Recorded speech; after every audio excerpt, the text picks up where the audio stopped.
Hey, everybody. How are you? It is Sunday night, Memorial Weekend, which probably wasn't the best time for me to schedule this, but maybe some of you will hop on and we will decorate the cherry cookie. So you can see I'm not in my normal place. I'm actually in my office, and you can see the cookie cutters that we're getting ready to package all behind me and my little friends walking around. So we are going to decorate the cherry cookie today, of the Cheerful Box set.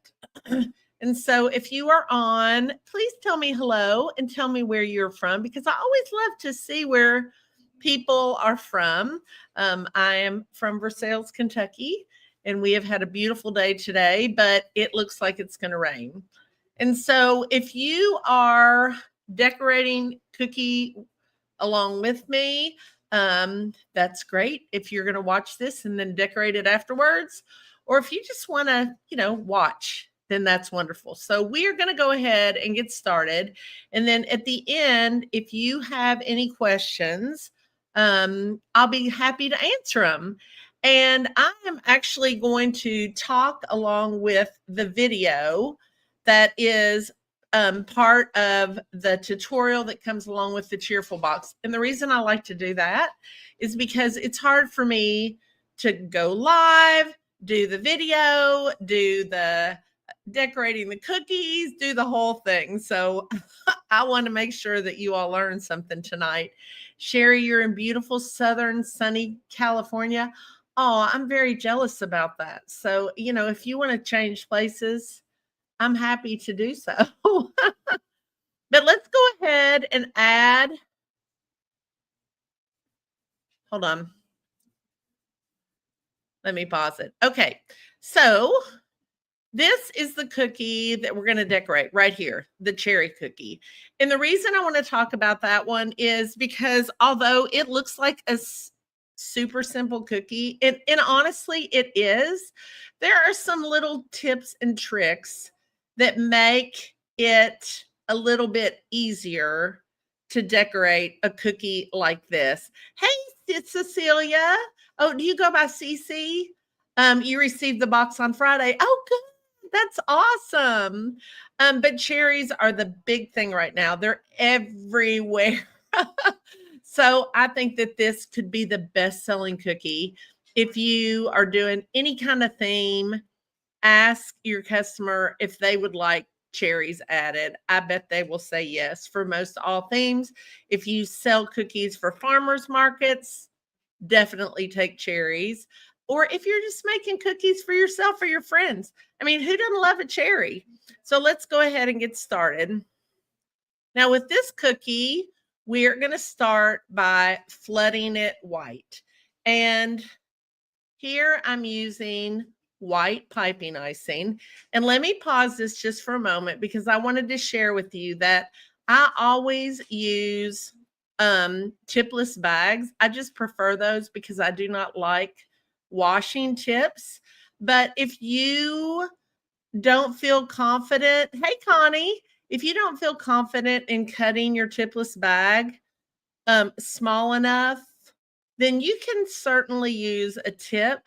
And I would recommend a tip number 2, a 1.5 or a 2. I think 2 is a little bit better for piping. But when I cut my bag, I cut it to where it's about the size of a pencil lead.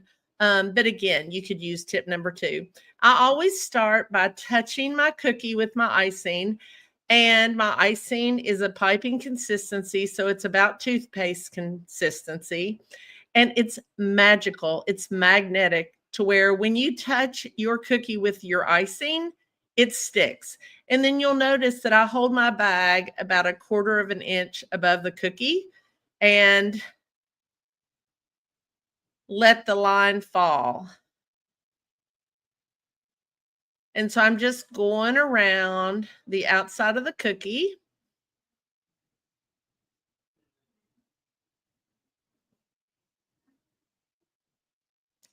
It's a slow process, isn't it? on the video that I send with the Cheerful Box, I actually speed it up so it's 2 times as fast. Otherwise, I think people would get bored out of their mind, but you can always pause it if you need more time. But today, I thought we would actually go the right speed. And so again, I just touched it to start it again, and it's easier for me to go this direction for some reason. That's just why I didn't continue in the same direction that I was going. So, my piping is done. Next, I'm going to use flood icing again in a tipless bag. And I always like to go around the edge of my cookie first and really fill it in with the flood and then go towards the center. And a lot of times, especially with newer cookie decorators, their icing it won't be as smooth. And there's 2 reasons for that. One is the consistency is not right, but more often than that is that they don't put enough icing on the cookie. So make sure that you put a lot of icing on your cookie, because that's how you'll get that really good and smooth surface. So I'm just applying pressure. And the piping line along the edge is what keeps that icing from going over. Now you could also decorate this cookie without doing the white icing underneath. I just am not a huge fan of seeing cookie, so I like icing the whole thing white first. Next, you'll notice that I'm holding my scribe vertically, and I'm just swirling my icing around. I'm not spreading my icing. I'm just making sure that it's where I want it to be. Then if you have a little tip that comes up, you can barely touch it with your scribe and it will sink down in there. Now, I'm going to pause it here for just a minute. What I've done with this particular cookie is I waited until it dried completely, and then I use an edible marker. And my favorite one is by Tweets Cookie Company. It's a gray, and I will put the link to this marker. It's incredible. I'm looking to see if I have one here beside me. Hold on one second. Let me peek. This is Tweets. This is what they look like. But I'll put the link to the actual marker that I love using, the gray one. But you can only use this on completely dry icing. Now, if you are icing your cookie with white and you don't want to draw it on here and you don't want to wait until your white dries, you can certainly just wing it and go ahead and add your other icing on top. The issue with that is that if your white is kind of crusted and you put your red icing on top of it, sometimes it will sort of break the white when you put a bunch of icing on top. So what I would do if you just want to do this in one fell swoop is I would make the cherry base, and then I would ice around the cherry with white, wait till it dries, and go over top of it with the green. But I personally like using a edible marker. Now, if you don't have a projector, it's fine. I used to teach kindergarten, so I always break things down into steps. So if you look at the top of the cookie, you can see where that shape is sort of like a rounded rectangle. That's going to be where you draw the rectangle. Next, you're just going to draw 2 lines down, one to the left, one to the right, and you're going to stop those lines right underneath where that circle begins. Then I would draw the left hand, and it's a circle, but it almost is like a little bit of a heart, how it, the heart shape is at the top. and then you're going to draw the right hand cherry. So when I am freehanding, and I freehand a lot, I always break what I'm drawing into shapes, and then I look at the clip art and think, where do I need to start this drawing? Does that make sense? Hopefully that makes sense. So now what I'm going to do is I'm going to go ahead and I'm going to go over top of that line that I drew with my, I love this color green, with my green. And you'll notice again how I'm holding the icing bag a little bit above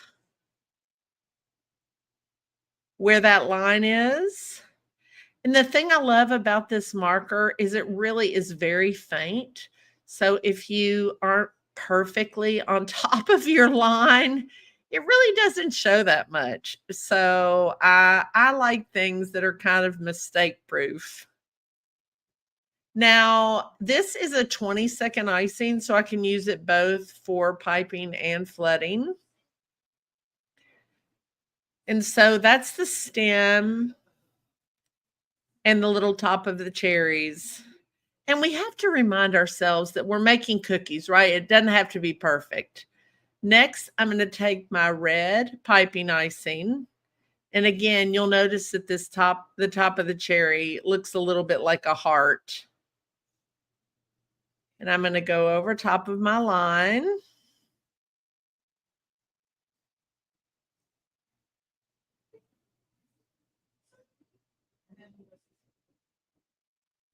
But you could just freehand this. Also, if you all Google red, white, and blue cherry clip art, you will find the cutest red, white, and blue cherries that you could make for Memorial Day or the 4th of July with this cookie cutter. They're adorable. Next, I'm putting my flood icing. And again, I'm making sure that I make it really good and thick. And then it's really important. Are you going somewhere? I'm going to the gym. Okay. Yeah. Okay. And then once you do this, you want to let it dry so that at least it crusts over. Because if you go ahead and do the next part, your other cherry, while this is still wet, they're just going to blend into each other. And it's not really going to look like two cherries. Now, I am moving the icing around a little bit to the right with my scribe because I didn't quite cover the line that I drew. So you can manipulate the icing right after you pipe it by holding your scribe horizontally and just moving around in circles. Sorry, a minute ago, that was my son asking if he could drive my car. Now, again, we're going to let this crust over.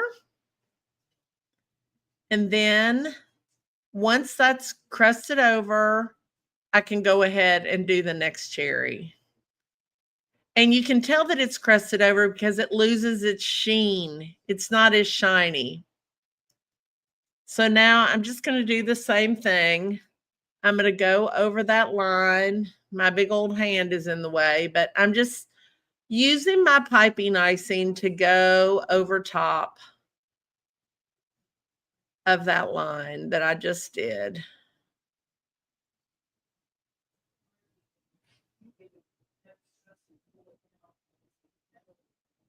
And then I'm just going to fill it in with my flood.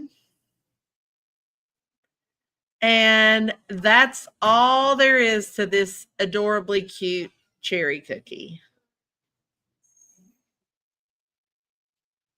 And you just want to make sure that you definitely get enough flood. Now, if your flood is really thin, you might have a divot when your cookie dries. You know, it might kind of sink down in the center. So what you can do to combat that is you can put some more of your piping icing, you know, just do some little squiggles of piping icing in the middle of your cherry before you put the flood icing. But I don't know who is going to, if you give this cookie to someone, I don't think they're going to say, that's not perfect and it's a little bit divoted in the center and I don't want it. So I think everybody's good. Now, the color that I use there is, I do have that right here so I can show you all. It's Americolor Super Red. I think the other day someone asked me about black, and I think I actually said Chef Master. I don't remember, but it's Americolor. Americolor, Super Red, and Super Black. My favorite red and black. It's you don't have to use as much color. It always is beautiful. It tastes good. It doesn't have a weird aftertaste. It is fantastic. So, if you are a member of the Cheerful Cookie Club and you subscribe to the Cheerful Box, then you are able to fill out bingo because we are doing bingo this month, which is super fun. And one of the bingo spaces is